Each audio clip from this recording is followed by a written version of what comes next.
My name is Camille. I am the founder of the Holistic Chamber of Commerce. I am a creative entrepreneur, and I am an individual who sometimes gets stressed and deals with burnout, and knows that the way to keep bouncing back is to keep my resiliency muscle in shape. So I am thrilled to introduce our guest today, our featured guest, sponsor, member is Beth Romanski.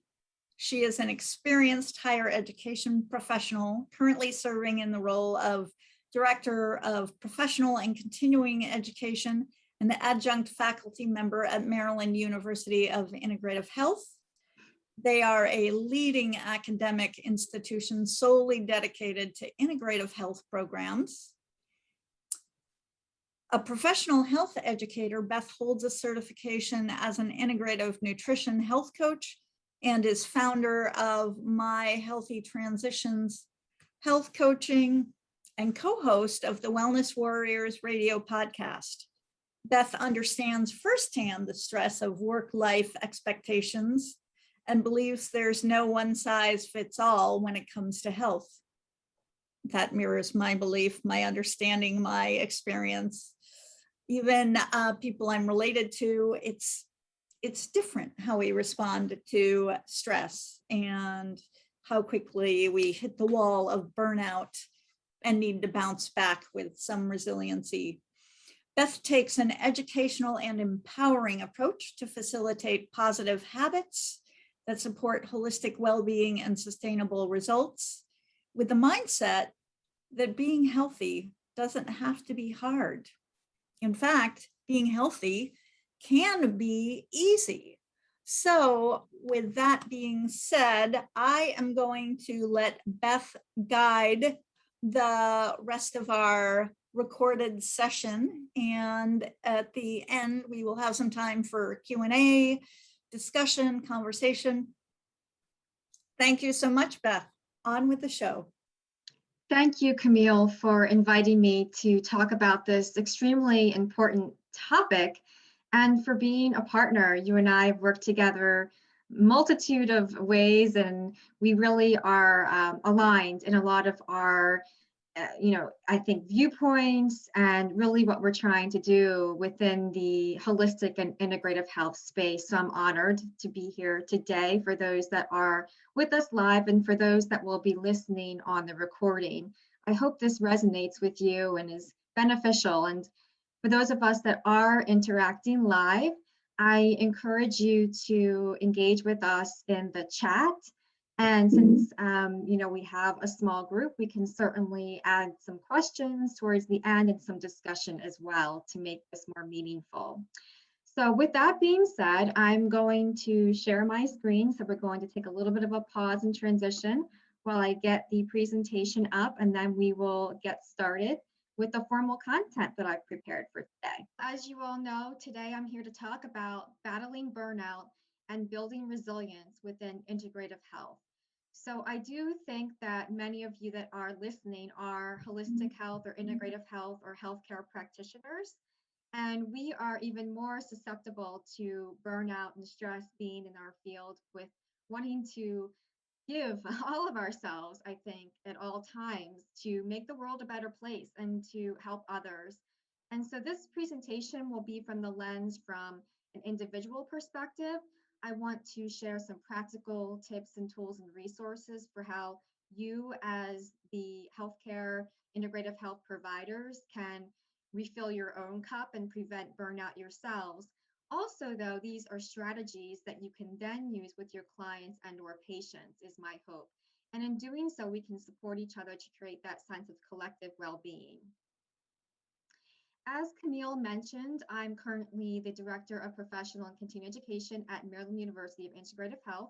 We are an institution promoting whole person and community health and wellness through relationship-centered integrative health education, care, and leadership. I'm proud to be part of the PCE division, and we have a variety of educational opportunities that the Holistic Chamber of Commerce support as a partner. We'll talk a little bit more about these learning opportunities towards the end of the presentation. But if you'd like to learn more about us, we are at muih.edu/CE. And we are here to support you as practitioners in developing your expertise and expanding your credentials. The Holistic Chamber of Commerce, as a partner, we're happy to provide a 10% tuition discount on our PCE learning opportunities. And that code is available to you at any time as a member, HCC10. So that's something I want to just point out towards the beginning, because we are here with Holistic Chamber of Commerce and have been a really great partner of ours for a long time now. We look forward to having you in our courses. So like Camille said, I am a health educator and I'm also an integrative nutrition health coach. So I can't say that I am, an expert on this, but I have studied it quite a bit. And hopefully what I'm here to share with you will be beneficial for yourselves and for your clients and patients. The presentation objectives are here. Basically, we're going to go on a journey together in the next 45 minutes to an hour.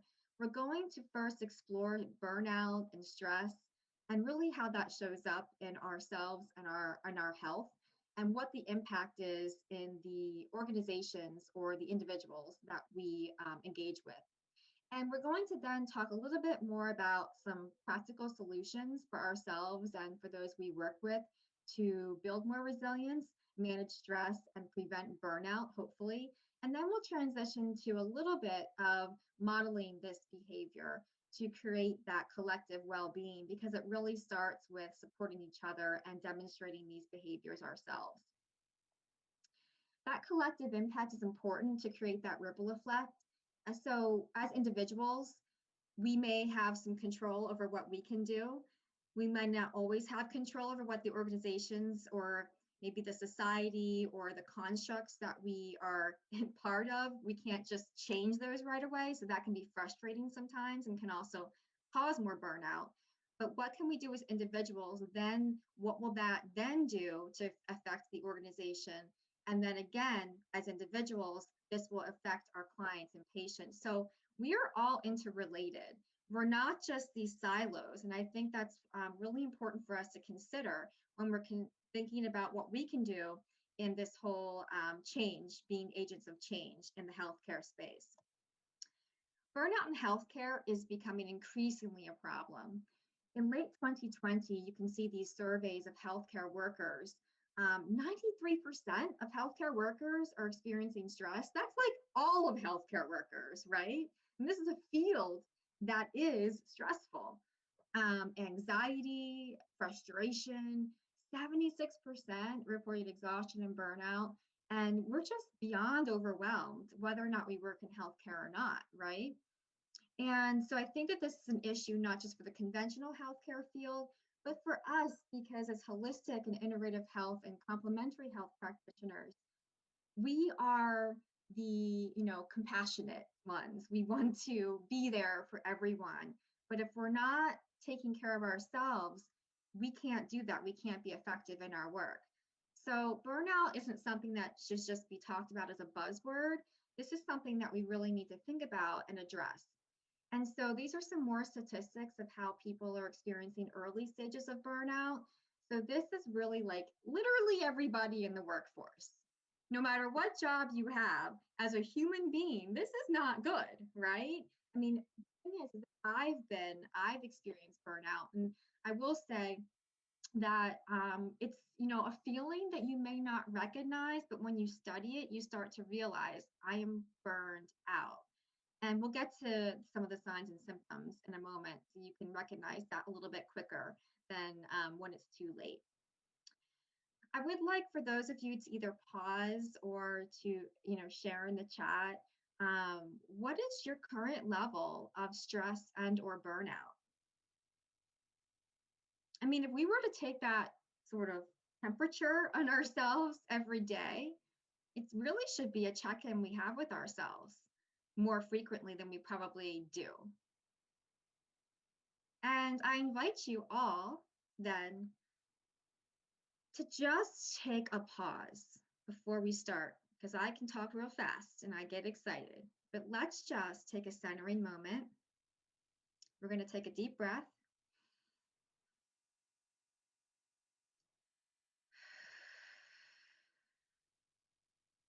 And exhale. And if you did that a couple times a day, even the high energy people like us, it really can down-regulate your system, give you that clarity, and it's just a nice little break, and it's not hard to do. All right, now that we've paused, because we often don't pause much, presentation disclaimers. This presentation is educational in nature, not meant to be medical advice, diagnosis, or treatment. Of course, I am a credentialed health coach and professional, but of course, I would like you to remember to seek out a licensed healthcare provider if you are needing some more professional advice. This is just educational content. It's not easy work. I just ask you to be open to the possibilities I'm going to present, remembering that I am on the path with you. I am not perfect, but the journey together is how we get better as individuals. And I hope that you can take something that works for you and leave the rest.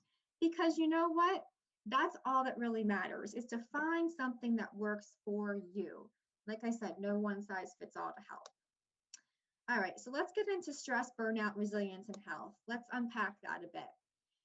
Stress is a multitude of, I think, things to people, right? We don't all respond and react to stress the same, but it is an interrelated connection between our nervous system, our thought patterns that exist as a result of stress, which then translate into the emotions we feel, which then is our actions and reactions to stress.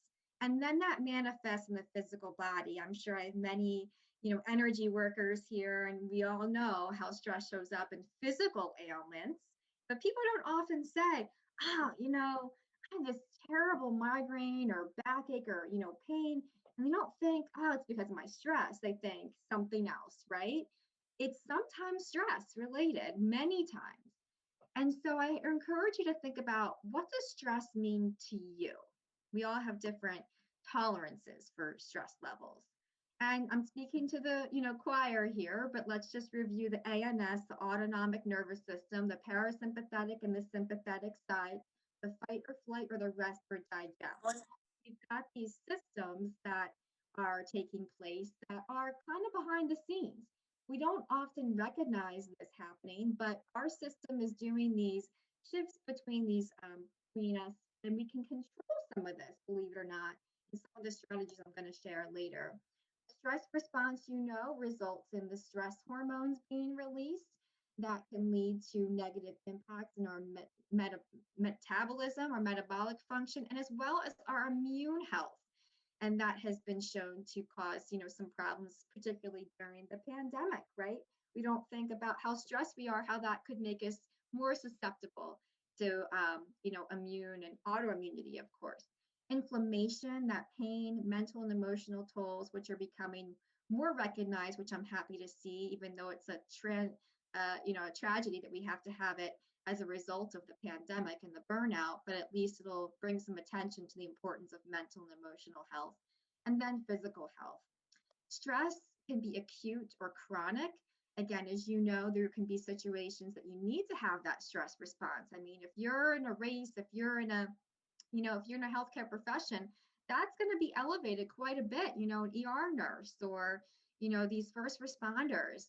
But we have these symptoms that are kind of like chronic stress, where we're just like, man, I have 1,000 emails and I don't know what to do. I have my phone ringing, something's pinging on the social media, and my boss just sent me an email, and like, I really am so stressed out right now. That's chronic, and that's not necessarily something we want to have elevated all the time. And some of that's going to be our reaction, where we can control our response a little bit better to those external pressures.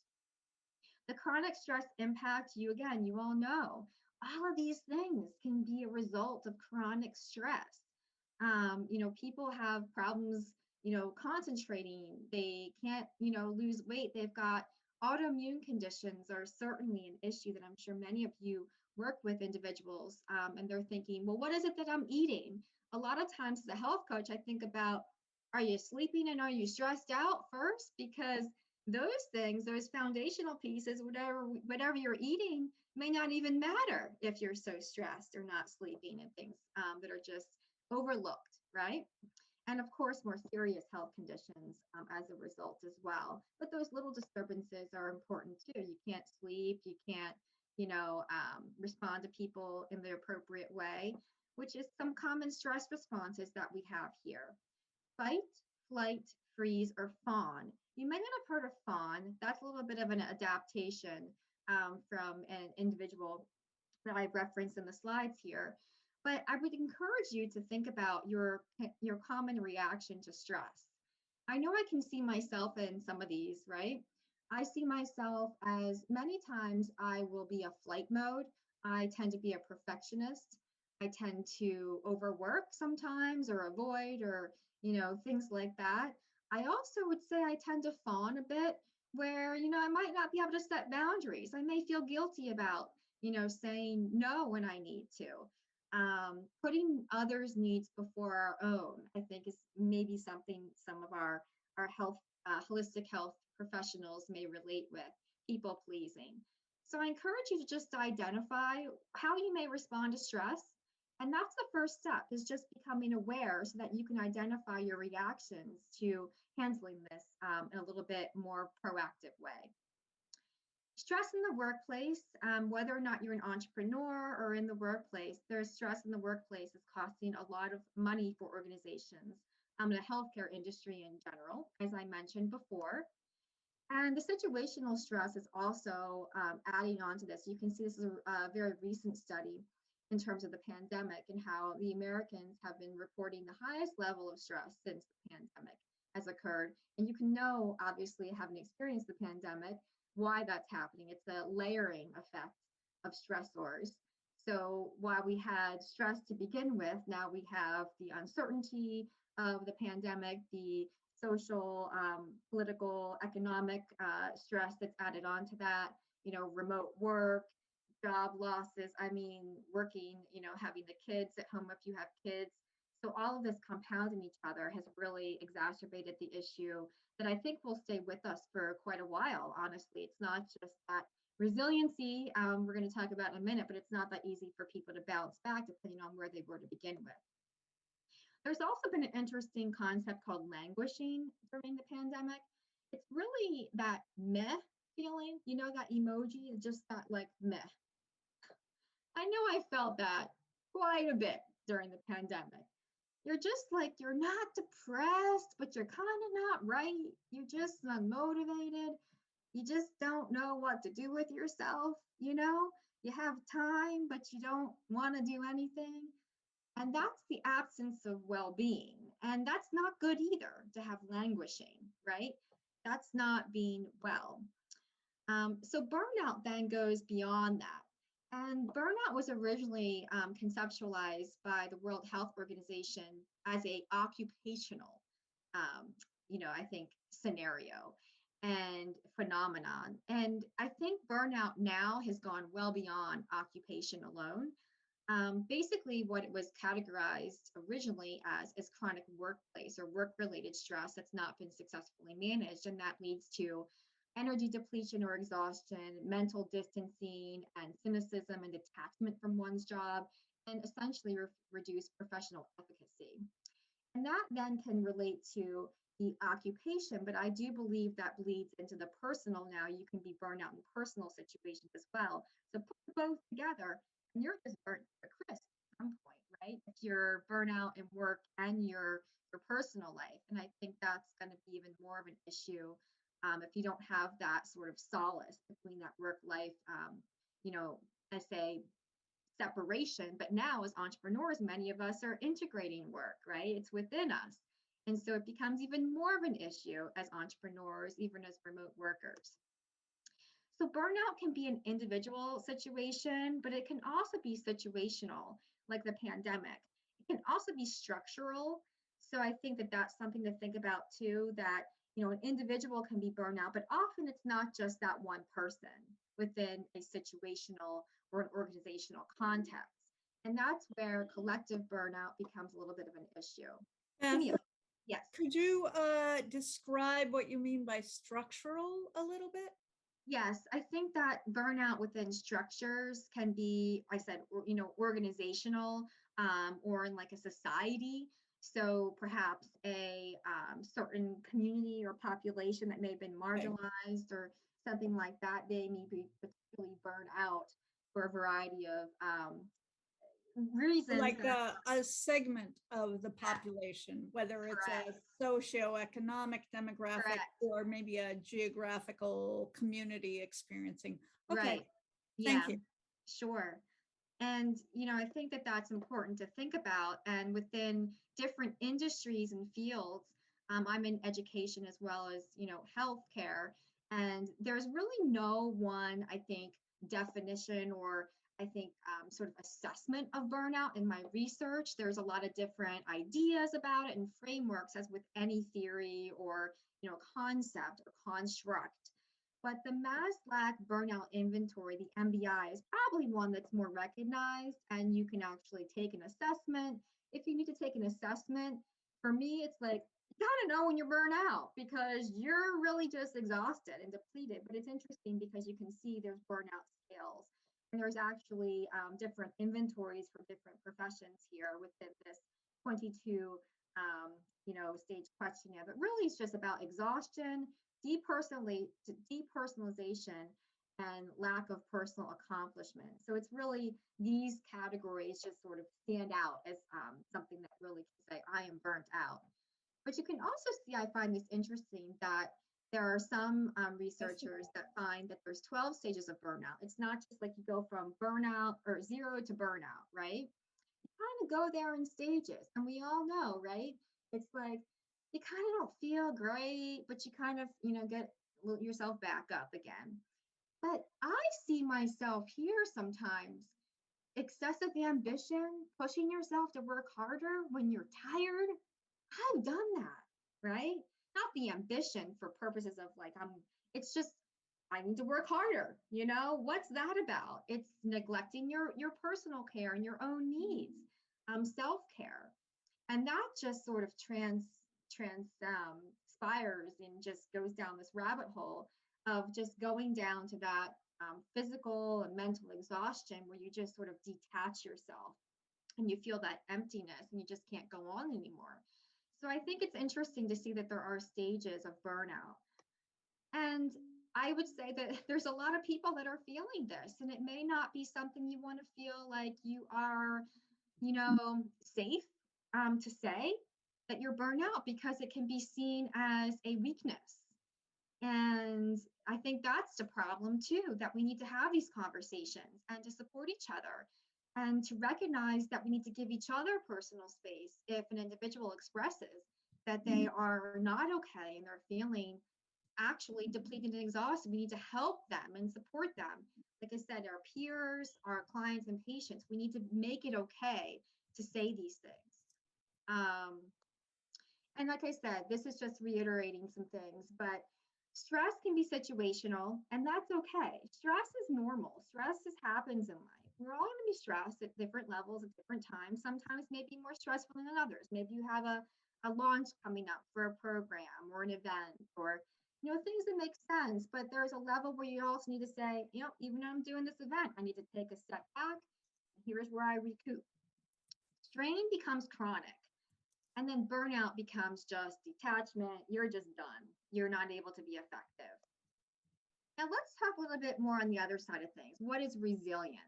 You probably often heard about resilience as the capacity to bounce back and recover. And you know what? We should always be able to bounce right back.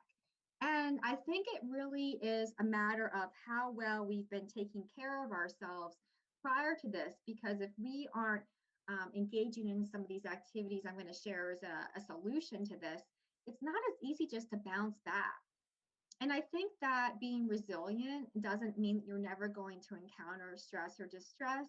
Because, for example, I have things that are out of my control with my family's health this past couple months, and that really was challenging. It takes a toll. And I think that, you have to really work on these things and work on self-awareness, mindfulness, self-care, positive relationships, and finding a purpose beyond yourself that really can sustain your own well-being to build your resilience capacity. And there's this concept as well, not just as the bounce back, because that really just puts you back to where you were. As a lifelong learner and somebody who's always looking to become a better human being and, just develop myself as long as I can, I think that it's important to think about how we can bounce forward. How can we learn from these experiences, even when we're not perfect, even when it takes us longer to bounce back, maybe when we don't take care of ourselves when we should have. But how can we bounce forward throughout that personal growth experience is a way that I'd like you to think about reframing this. Resilience can be a skill set.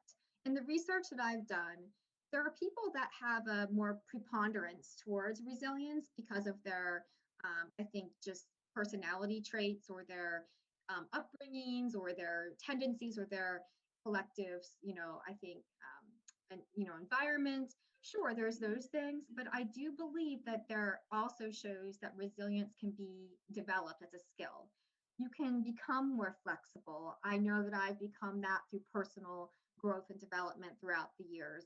I'm a personally optimistic person, but more optimistic people having confidence in yourself when you can cope with things, having that positive attitude when times are challenging, and thinking about these challenges that you're facing as a opportunity to do something new and you can get through it versus a threat can often be supportive to building resilient capacity. So it's that goal-directed self-talk, right? And so, we've all maybe done this, talk to ourselves in our heads saying, I can do this.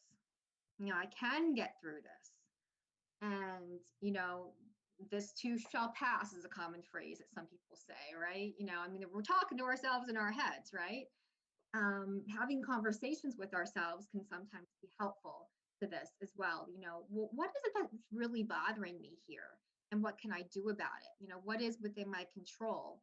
And then thinking about, is what I'm doing working for me? So having these conversations with yourself, it can often be helpful towards building that resilience mindset.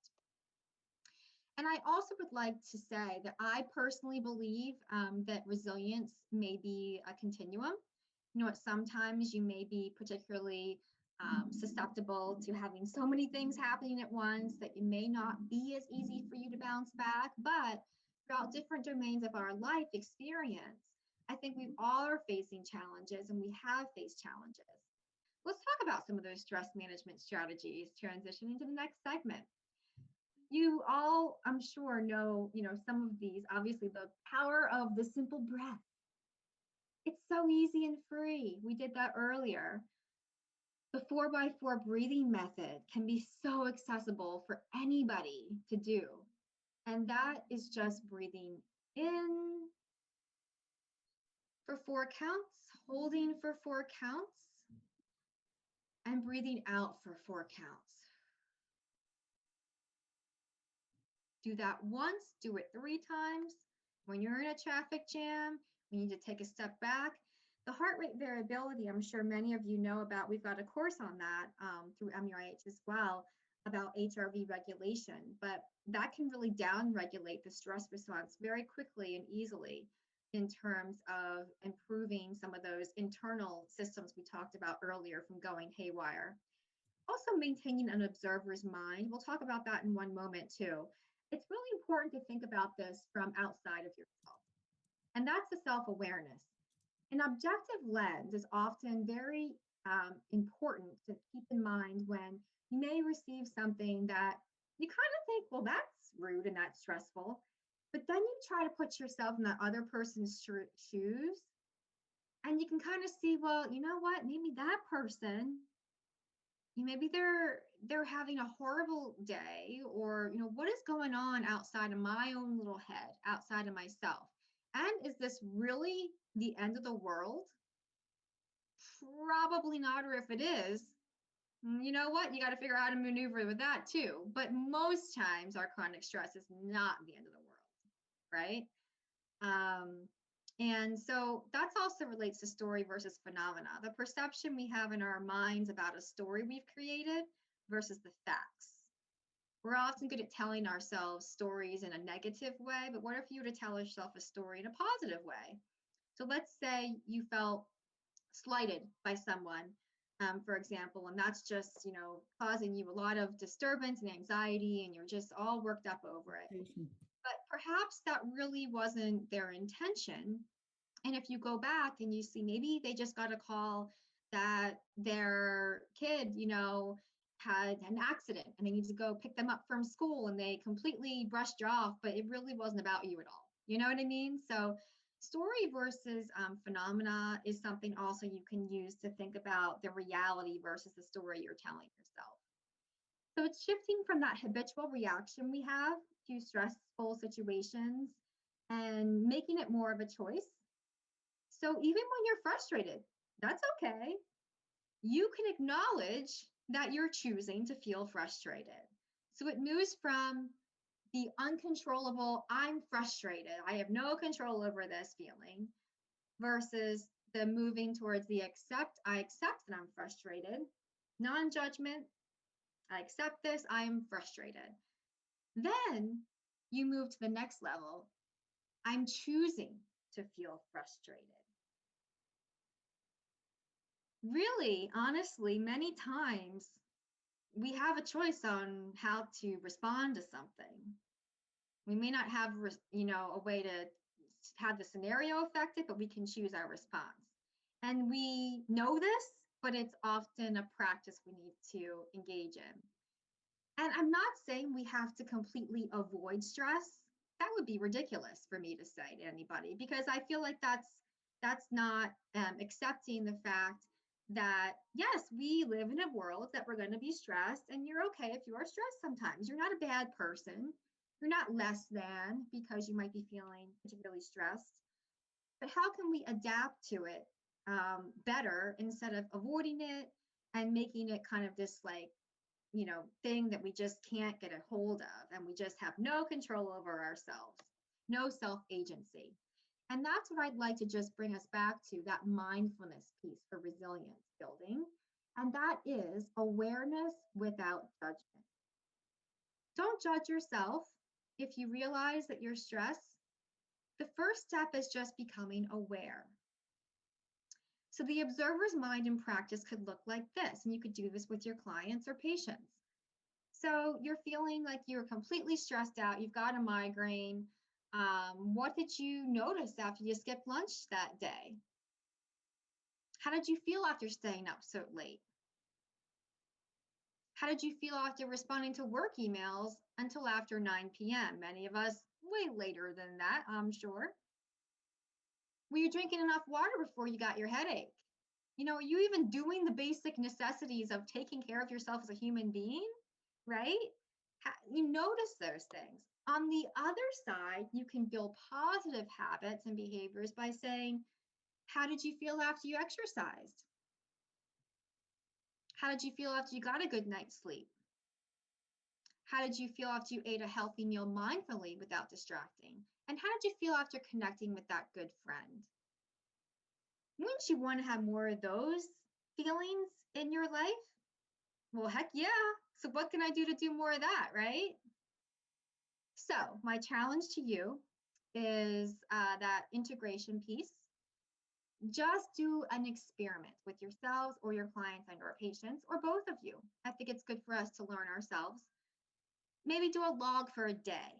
Maybe do it for 21 days if you're all gung-ho. It could be for a day. That's not hard to do. Commit to one day. Evaluate kind of your personal stressors. Just say, oh, well, that stressed me out. I know for me, I realized how much email stressed me out. So I created a bunch of hacks and systems to stop that from happening, because every time I would get a sinking feeling thinking I have to look at my emails, I've got 5 email addresses. You know what I mean? It's like, So figuring out just what stresses you out the most, and then do some experiments with maybe taking that email off your phone because it's so easy to do. Create that friction to actually get to my email stopped me from my habit.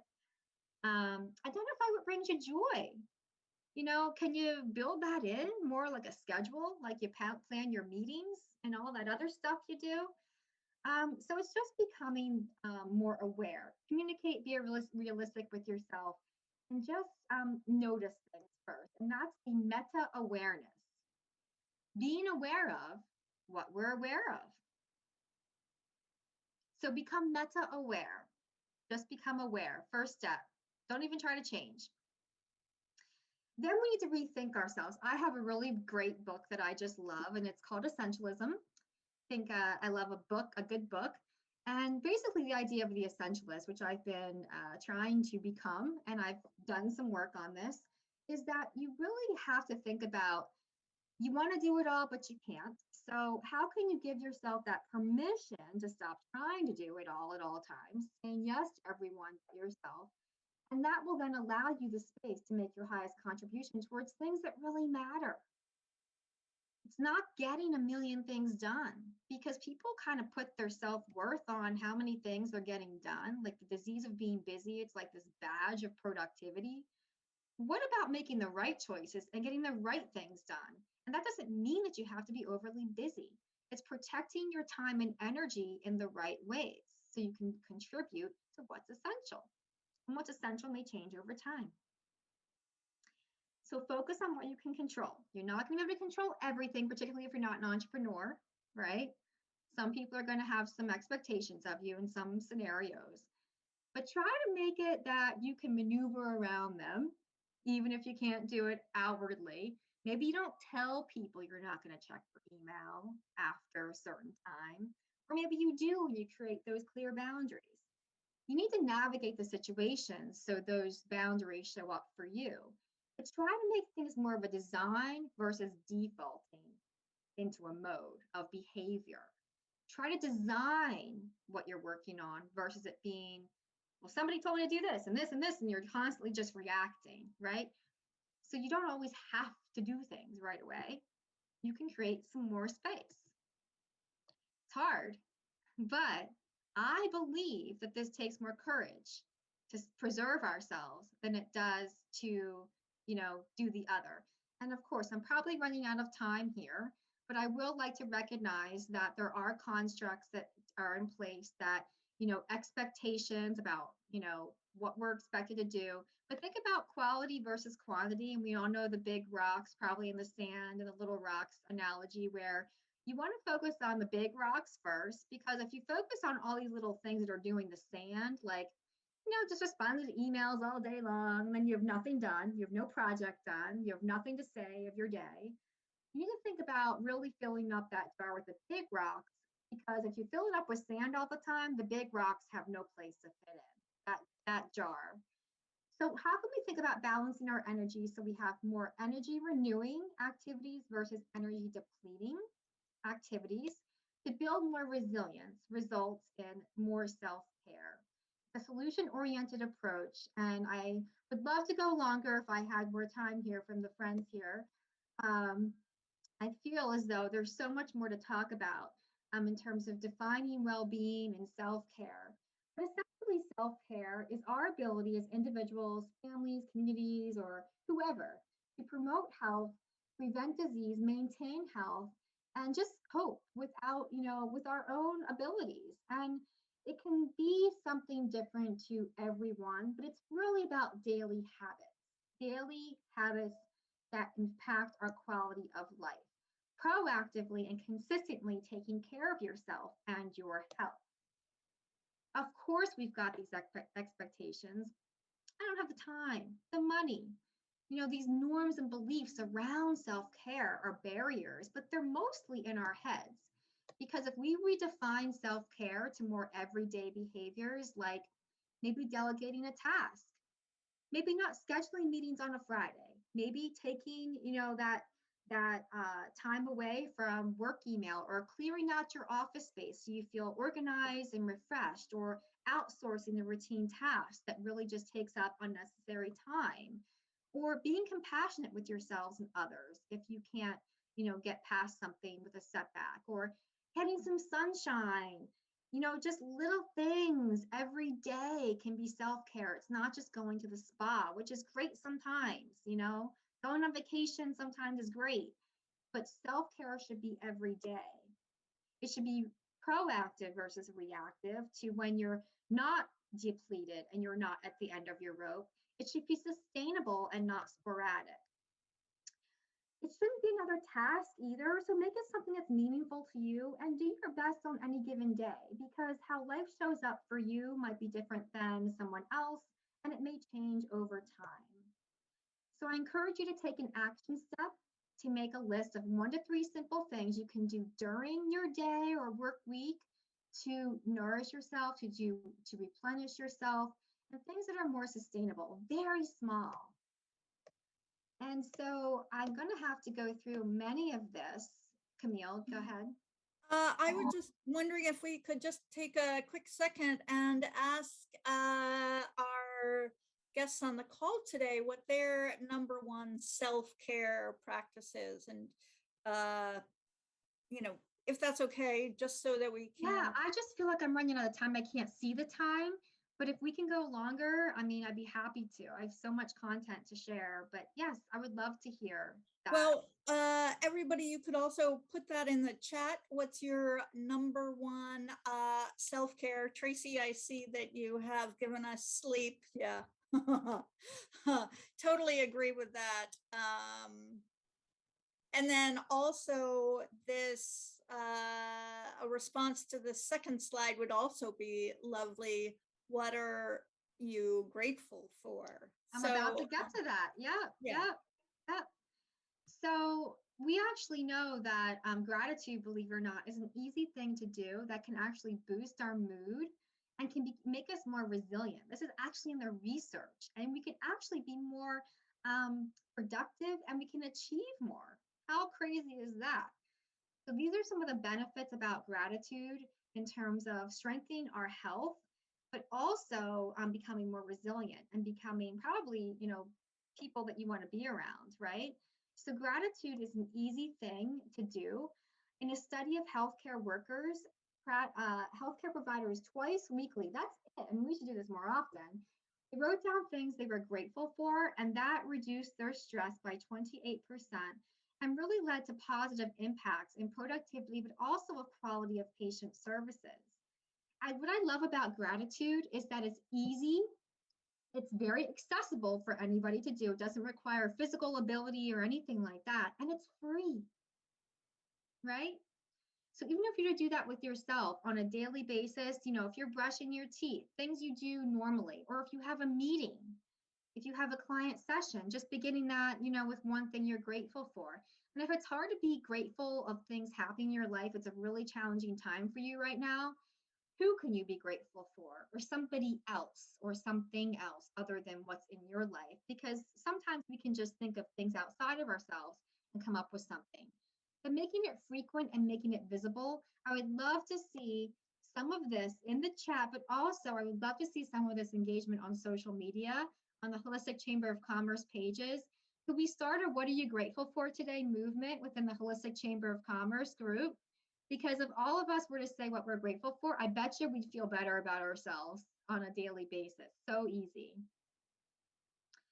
And I just want to go a little bit further into this, that you can answer this question, but I would say it's often overlooked how responsible we are for our own well-being. I know there's many issues that exist in the world, but many of us can take steps to create a sense of wellness. And these areas of wellness, it's an active process to become aware of, make choices toward a more successful existence. That's just not in our, nutrition and physical movement. This is in our emotional, spiritual, intellectual, occupational worlds, right? Our purpose. So it's not just a one dimension. So you can see that defining well-being spans a myriad of dimensions.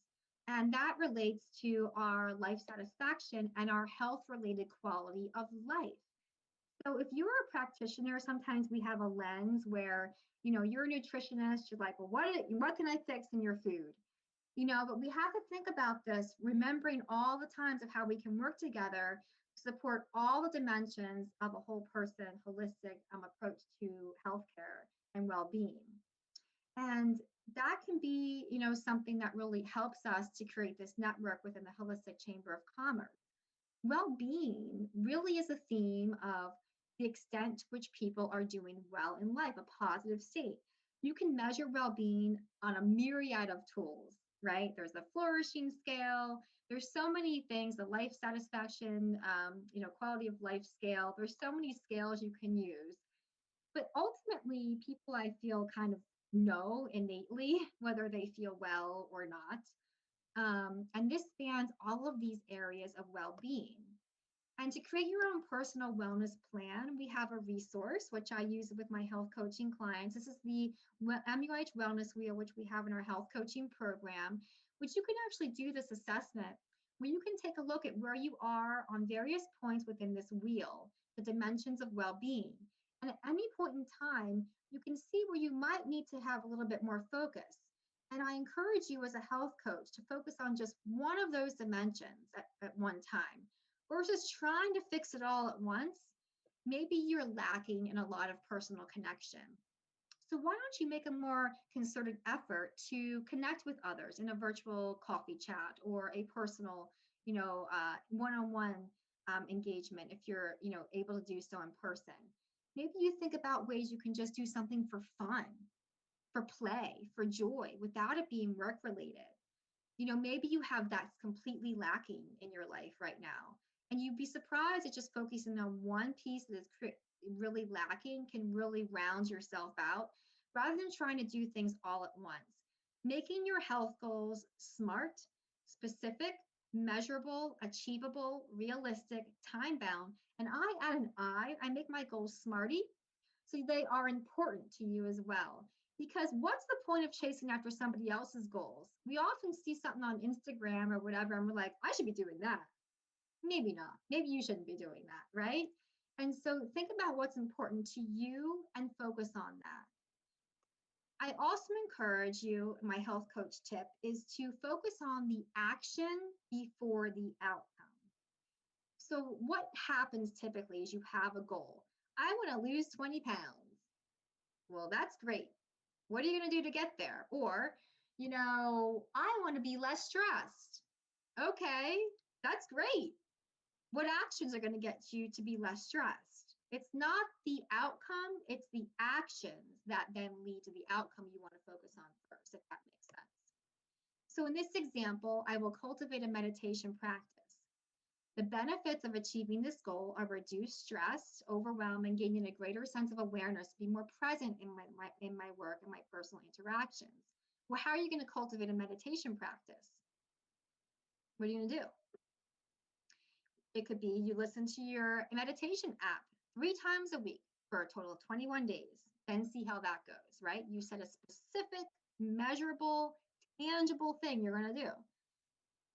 Maybe you will do a mindful reflection, once a week for 20 fun days. Maybe you'll do a gratitude practice. Maybe you'll do a yoga class 3 times, during this month. It's just a matter of what really works for you. It may not be that your first choice always works either. And that's where working with a health coach or being open to adjusting is certainly available, because sometimes the first thing you have in mind doesn't always work out. I'm going to eat vegetables, every day because I've never had them before. That doesn't always work, right? So start small and figure out what will work with you and make it easy. You can leverage something by pairing things with other things. So as one example, you could, say, I brush my teeth, I say something I'm grateful for. Kind of like a pairing exercise. And again, I'm running out of time, but readiness to change is something to think about too. Don't overlook in the trans-theoretical model of change and behavior changes. This is very popular in health coaching and health behavior change model, that people go through various stages. You're probably not going to work with somebody who is a no, who's just, not even interested. But if somebody's contemplating this, maybe if they're a maybe, it may take them a while to prepare. And then it may take you a while to do that action. Don't overlook the planning and the doing. Don't overlook spending time there. You don't need to just go right to action. Sometimes preparing is helpful for people. Then you get to the maintenance, where that's a year or more, you're able to maintain a habit. Sometimes we're going to relapse, and that's okay. You can shift up and down this, but the more you kind of go, oop, back up, you're going to keep going back, towards the action again. You may go back, keep going towards the action, gets you further into maintenance, becoming a habit. That then increases your self-efficacy, which means that you are more confident in your ability to succeed. So these are my tips. Again, acknowledge success, but practice and repeat and adjust and refine, and don't worry about perfection. Just get started. So we can have different ways, like I said, to increase your self-efficacy, and it's just being that person who's an experiment on yourself, and to not think of challenges as failures, but they're part of the process. To create a culture of wellness, you can also transition to this in thinking about your influence. So as you're doing this within yourself, there's also a health behavior theory that's more of a social ecological model of behavior change, which takes into account not just the individual, but the interpersonal. So how we relate to our family, friends, our social networks, who we surround ourselves with, our organizations, our communities, and then our public policy. So I believe if you can at least impact yourself, then we can go up to who we're, impacting around us. How can you affect your personal sphere of influence? Modeling is key for that health promoting behavior. And then eventually we can get towards moving the organizations that we are working within, or the communities that we're in, and creating public policies as a chamber of commerce. We all should be fighting to create better policies for accessible, affordable, equitable healthcare, right? But we can't do that if we ourselves are not modeling the behaviors. The social determinants of health are real. This is the Healthy People 2030 guidelines of really creating that equity and that context that we all have the right to health, and that we can do this as an organization, that we can create these social, physical, and economic environments, hopefully, that can promote well-being. It's not going to be an easy thing, but we can see that we are being heard, that this is from the Healthy People 2030. This isn't just holistic health, providers saying this. And that's reciprocal determinism is also a way to think about this in the social cognitive theory. And some of you may be familiar with this if you're in the health behavior change and theory world. But people can be both adopters of change and agents of change at the same time. So how can the people we're working with, that we're taking through these behaviors change process, where we're creating healthy habits, they then can be adopters of these habits, but then they're going to affect the people around them to be agents of change. Encourage them, empower them to be agents of change. And this is where I'm going to start to close, where at MUIH, we have a concept that you may have heard of in healthcare, and that's becoming a healing presence. It includes self-care, resilience, mindfulness, self-awareness, empathy, compassion, listening, acceptance, non-judgment, and self-efficacy. You as a health and healthcare provider, you have the ability to be a healing presence in your daily life, even if it's with the people in, the grocery store, honestly. How can you interact in the world and people say, I really feel positive about being around that person? And it's not the people that are the most stressed out, I can tell you that. People that are stressed and frenetic, when I'm around them, I don't feel at ease, right? And so this all relates to each other. So let's take a moment to just envision ourselves and how we want to show up in the world, and how we want to say, if we had a conversation with somebody. What did somebody take from that conversation? That experience, just being around you, being with you.